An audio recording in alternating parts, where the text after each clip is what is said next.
Going back to history, Michael Barone, we talked earlier about how the Civil War was a moment of conflict and a separation among migrants. But you talk about in your book how World War II was a unifying moment. How so? Well, World War II was a unifying moment because it literally brought Americans together. I mean, we had 16 million men, women in the military services there in a country of 131 million. That's a huge percent. The proportion equivalent today would be a U.S. military of 38 million people, which is very difficult to imagine.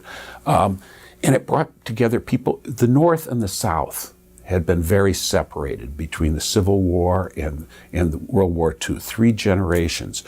You had 30 million immigrants come from abroad, mostly to the North.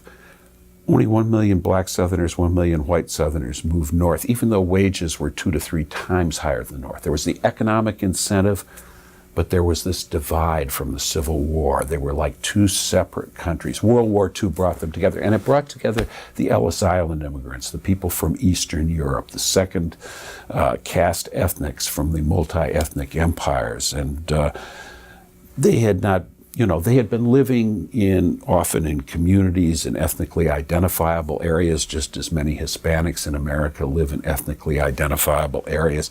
And again, they were brought together in the military service. They were brought together as defense workers. It brought back Southern blacks were encouraged to move to the North to work in defense plants. The government basically said to the defense, find workers anywhere you can, including black people from the South. Get them in your factories and get them working. And that was a tremendous mixing experience. And I think, many people who believe that different people of different origins live too much apart in the United States would like to see another experience like that. The problem is you really don't want an all-out war.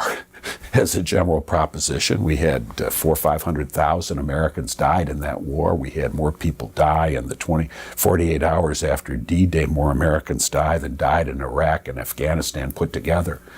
And so obviously we don't want to have a situation like that, but it made us into a seemingly culturally homogeneous country, with the exception of black Americans who weren't treated equally and so forth. But many of us who grew up in this America assumed that America had always been a sort of culturally homogeneous, white bread, non-diverse country, because that's what America, years immediately after World War II, seemed like for most of us. I think it was the exception rather than the rule. World War II was a unifying experience of a power and decisiveness that any lesser event in terms of affecting people's lives, moving them around, cannot have.